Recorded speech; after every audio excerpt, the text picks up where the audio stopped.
nosso setor é um setor bem sensível, né? Agora acabei de chegar de um caso de um assalto, que houve troca de tiro com um policial. O policial provavelmente saiu ferido. Não tem como fugir, a gente tem que se doar muito para a sociedade. O mínimo que a gente espera é que a gente consiga recuperar isso. Como? Tendo tranquilidade, tendo saúde fora do trabalho. Quando a gente não consegue pagar as contas, a gente não consegue ter saúde fora do trabalho. 23 anos de serviço público na Polícia Civil Gaúcha. Sempre teve investimento próprio em treinamento técnico e capacitação. Cláudio está fazendo pós-graduação em operações especiais policiais. Só que a crise do Estado vem batendo diretamente na porta da casa da família dele há 3 anos. Primeiro com o salário parcelado e agora com os atrasos. E priorizando tratamento de saúde, né, que tem um gasto considerável com filhos, o estudo deles e tal. Então isso eu priorizava. E aí outros gastos menores ia deixando. Só que conforme vai crescendo o bolo, chega ao final do ano tem um valor considerável, que eu tive que fazer empréstimo para pagar, né? Passei por momentos bem difíceis, assim, né? São mais de 360 mil matrículas entre ativos, inativos e pensionistas. E 92% do funcionalismo do Estado estão sujeitos ao fluxo do caixa do mês para receber ou não o salário em dia. Claro que alguns fazem antecipação no Banrisul, vêm procurar nós, porque se ele for no comandante dele, o comandante dele também está atrasado, o salário igual a ele. Como que vai deixar a família dele com problema, o filho, falta isso, ou não tem o gás, ou não tem a comida até, e vai para a rua prestar um serviço que é de alto risco, com a cabeça dele, às vezes, em outro lugar. Falta dinheiro para pagar aquilo que é o mais sagrado para o trabalhador, que é o seu salário. Tu oferece o teu serviço por 30 dias, no final do mês, quando tu pensa que tu vai receber, nós temos esse desrespeito que já dura 27 meses aqui no Estado. A Constituição, no artigo 35, diz que os salários têm que ser pagos até o último dia do mês trabalhado. Os professores estão abandonando as escolas, estão saindo do Estado. Uma série de medidas estão sendo adotadas e, em decorrência dessas medidas, é que o Estado tem conseguido, ao longo de todo esse período, sempre pagar os salários até o dia 15. Se a gente for voltar no tempo, nós vamos verificar que somente um mês, nesses 3 anos e 2 meses, o Estado não pagou os salários ou em dia ou até o dia 15. A prioridade do governo do Estado, desde o início de sua gestão, em especial a partir do momento que as dificuldades ficaram maiores, né, ele colocou como prioridade o pagamento da folha. O atual governo gaúcho chegou a atrasar a parcela da dívida com a União, sofrer bloqueios das transferências federais e pagar juros para manter os salários dos servidores em dia, mas não foi suficiente. Em julho de 2015, o parcelamento começou praticamente mês após mês. Desde outubro do ano passado, quem ganha menos passou a ter prioridade. Assim, na média, os atrasos viraram regra para quem ganha perto de 2 salários mínimos. Foi aí que a crise, da qual todo mundo já tinha muito ouvido falar, se tornou assunto diário no Estado.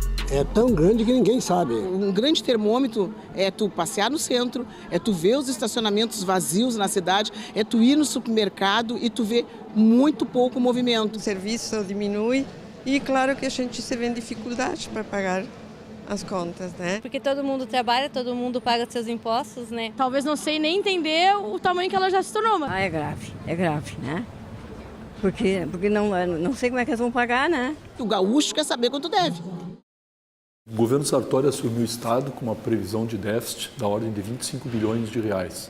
Após todas as medidas que foram adotadas e a situação até que foi agravada pela conjuntura econômica em face da recessão que nós vivenciamos nos últimos 3 anos, o Estado hoje apresenta um déficit até o final do ano da ordem de 7 bilhões e meio.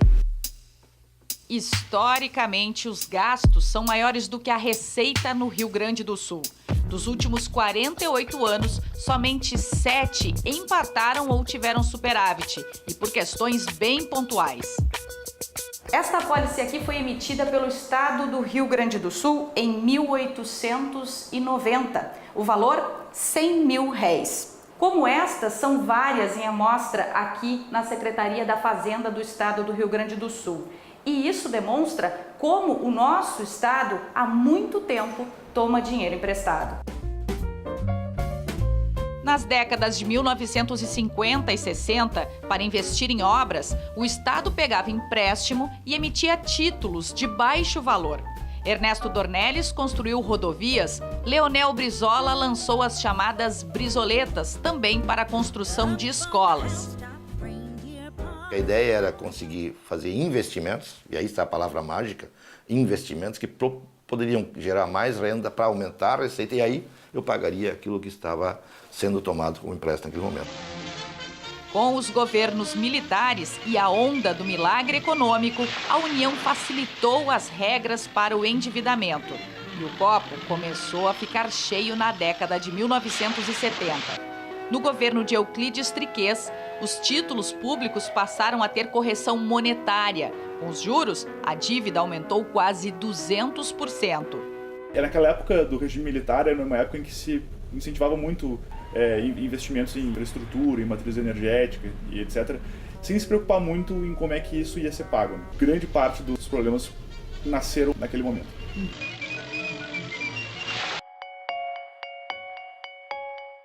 E a curva da dívida começa a acelerar. Se na década de 70 os governos conseguiam buscar, através do endividamento, a suprir recursos em termos de caixa e cobrir as despesas públicas, na década de 80 o Estado conseguiu se segurar porque as receitas estavam indexadas, indexou as receitas e as despesas não. Na vida dos brasileiros, era o período das remarcações de preço diárias, da hiperinflação. Já para os governos com as contas no vermelho, de maneira simplificada, era como se as receitas fossem reajustadas a cada dia e os custos a cada ano. A diferença entre receita e despesa ficava mascarada, ficava escondida pela questão da inflação, que corrigia mais rapidamente a receita ficava mais alta mais rapidamente do que a despesa. Os gastos aumentavam e os governos rolavam a dívida. Em 1990, o Congresso Nacional barrou a emissão de títulos, obrigando a renegociação com bancos internacionais e financeiras. E depois de muitos planos econômicos e diferentes moedas, o governo brasileiro implantou o Plano Real. O custo da estabilização da economia foi alto para quem estava endividado. A inflação caiu rapidamente, então não tinha mais aquela proteção para o seu déficit, e os juros explodiram. Então, aqueles estados e municípios que estavam com a sua situação de endividamento, eles ficavam inviabilizados.